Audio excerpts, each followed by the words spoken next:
Assalamualaikum warahmatullahi wabarakatuh. Perkenalkan nama saya Syedi Yusuf Ansar Masmirinupari dengan NIM 230511191 dari kelas TRPL 4C. Kali ini saya akan membuat tugas video mengenai pentingnya kecerdasan buatan dalam area tertentu dari mata kuliah kecerdasan buatan dengan dosen pengampu Pak Purwa Hasan Putra, SKMenko. Sebelumnya izinkan saya akan membahas sedikit kembali tentang pengertian AI ataupun kecerdasan buatan. Jadi, apa sih itu Artificial Intelligence? AI adalah suatu teknologi yang diciptakan untuk membantu memecahkan suatu permasalahan manusia dengan kepintaran selayaknya manusia. Jadi AI ini akan membantu kita dalam menyelesaikan masalah ya dengan kepintaran selayaknya kita. Contohnya pengambilan keputusan. Seperti yang saya tampilkan ini, saya menggunakan salah satu AI yaitu ChatGPT dalam eh, pengambilan keputusan yang dimana saya bertanya mana yang lebih baik apakah saya mengadopsi kucing ras atau kucing non ras. Nah, sebelum memberikan kesimpulan, ChatGPT akan mengumpulkan informasi-informasi mengenai kucing ras serta kucing non-ras dan juga eee, pertimbangan-pertimbangan, keuntungan, keunggulan, kekurangan ketika saya mengadopsi kucing-kucing tersebut. Di foto pertama, di tampilan pertama, ChatGPT memberikan saya keunggulan serta kekurangan mengadopsi kucing ras. Berikutnya, ChatGPT menampilkan keunggulan serta kekurangan ketika saya mengadopsi kucing non-ras. Dan di bagian akhir, dia memberikan kesimpulan. Ketika saya ingin mengadopsi kucing dengan karakteristik spesifik, ia menyarankan saya mengadopsi kucing ras. Namun, jika saya ingin menolong kucing yang membutuhkan pertolongan, ia menyarankan saya untuk mengadopsi kucing non-ras. Seperti itu, teman-teman. Nah, selanjutnya saya menjabarkan kenapa sih AI itu penting, apa manfaatnya. Nah, manfaat AI itu banyak. Salah satunya tadi seperti saya contohkan itu pengambil kesimpulan. Nah, AI itu penting juga dari pengertiannya, membantu memecahkan atau menyelesaikan masalah layaknya manusia. Nah, manfaat-manfaat AI yang lain adalah kinerja yang stabil serta meningkatkan efisien dan produktivitas. Masih banyak manfaat AI yang lain, tapi tidak saya sebutkan semua. AI juga sudah digunakan dalam beberapa area tertentu, contohnya pertanian, industri, bisnis, dan juga kesehatan. Nah, di area pertama, yaitu di area pertanian, AI digunakan untuk memonitoring lahan pertanian terkait penggunaan pupuk, identifikasi kesuburan, pertumbuhan tanaman, penghematan biaya, dan lain-lain. Contohnya, baru-baru ini pada tanggal 14 September 2024, atau sekitar 4 bulan yang lalu, seorang anggota kepolisian di Kabupaten Bantul Daerah Istimewa Yogyakarta bernama Aibda Atno Harmoko mampu berinovasi dengan menggunakan AI dalam sistem pengairan tanaman cabai. Jadi Bapak Atno Harmoko ini sebelumnya melakukan pengairan cabai dari bensin hingga beralih menggunakan AI. Nah, manfaatnya banyak dari penggunaan AI ini. Yang pertama ada efisiensi waktu, kemudian penghematan biaya serta SDM.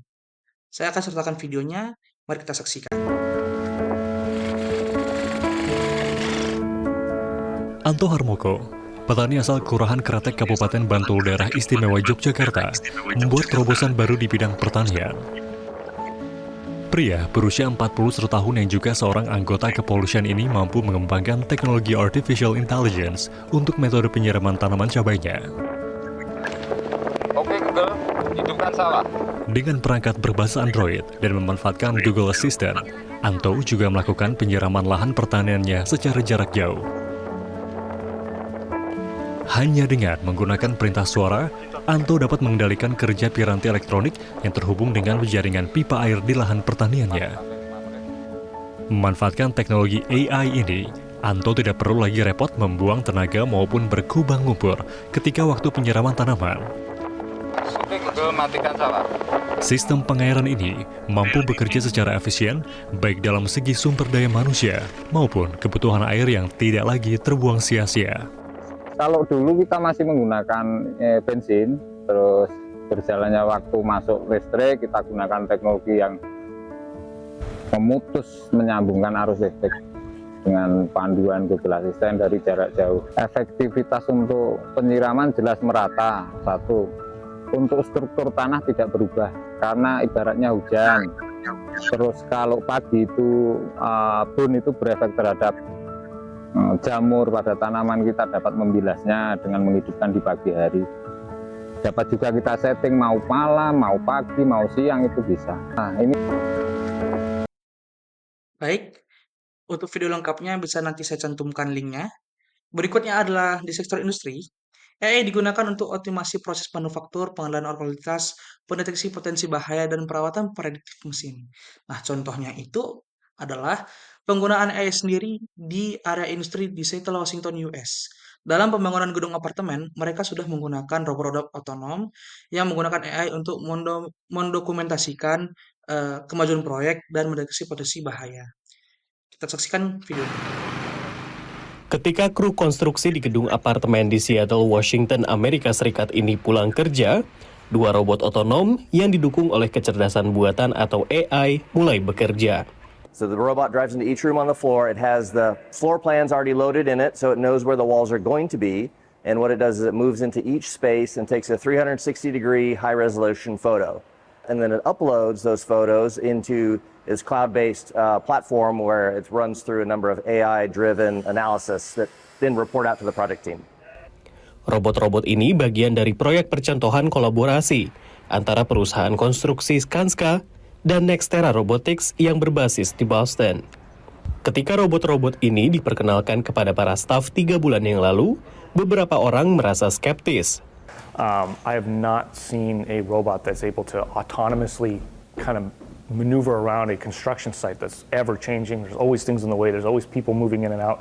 But these do a really good job at that. Gambar-gambar yang diambil oleh robot-robot ini diproses model AI yang dilatih untuk mengenali ribuan objek yang berhubungan dengan konstruksi.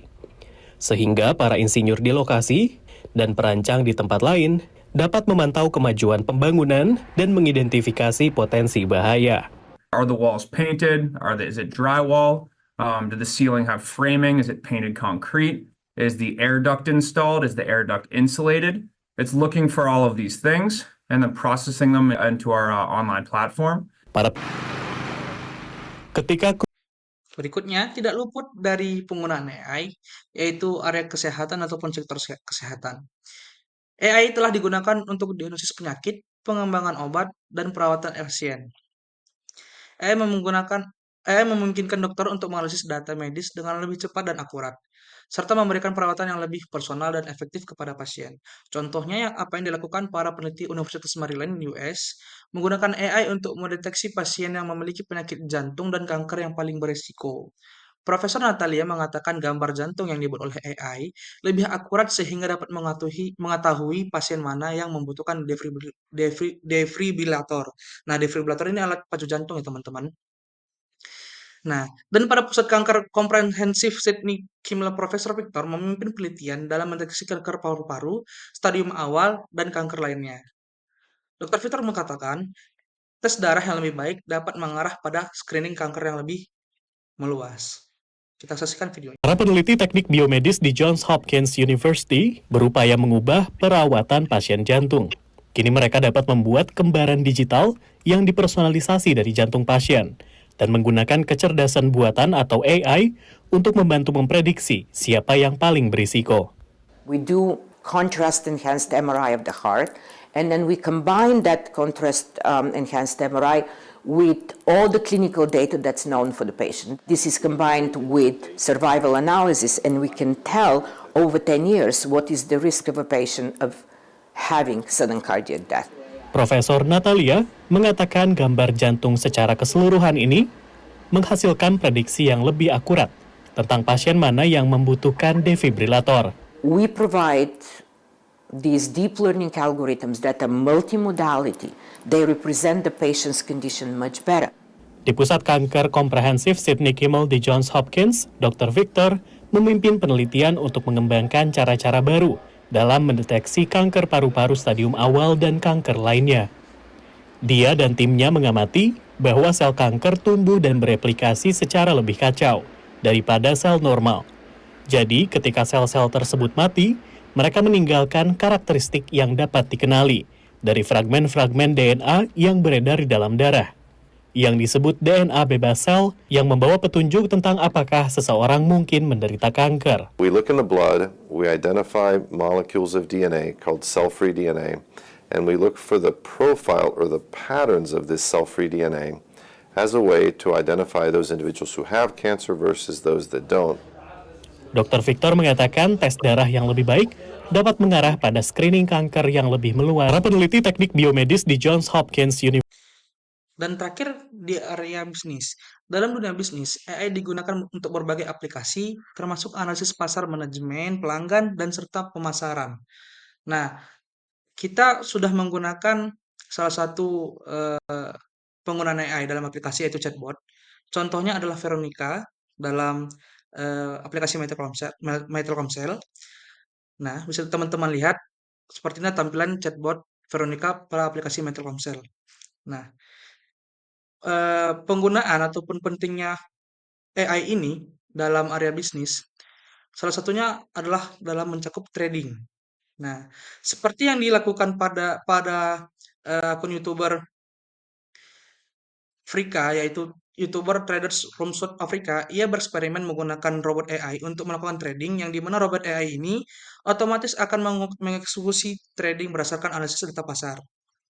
On today's video, I will be trying out a Forex robot for 48 hours. In 2024, Forex robots have become really popular in the South African trading space, and in 2025, we are expecting more growth. Are these bots really profitable or just a waste of time and money? Let's find out on today's video and try out this Forex robot.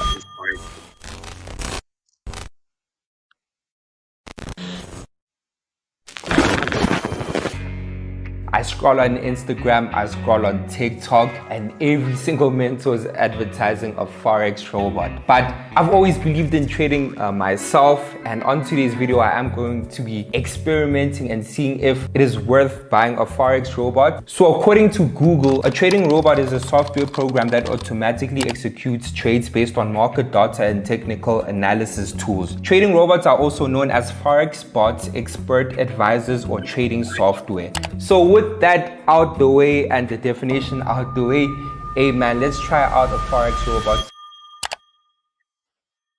On today's video, I will be trying out a Forex robot for 48 hours. In 2024, Forex... Jadi itulah beberapa pentingnya penggunaan AI dalam area tertentu, dari pertanian, industri, kesehatan, sampai hingga ke bisnis.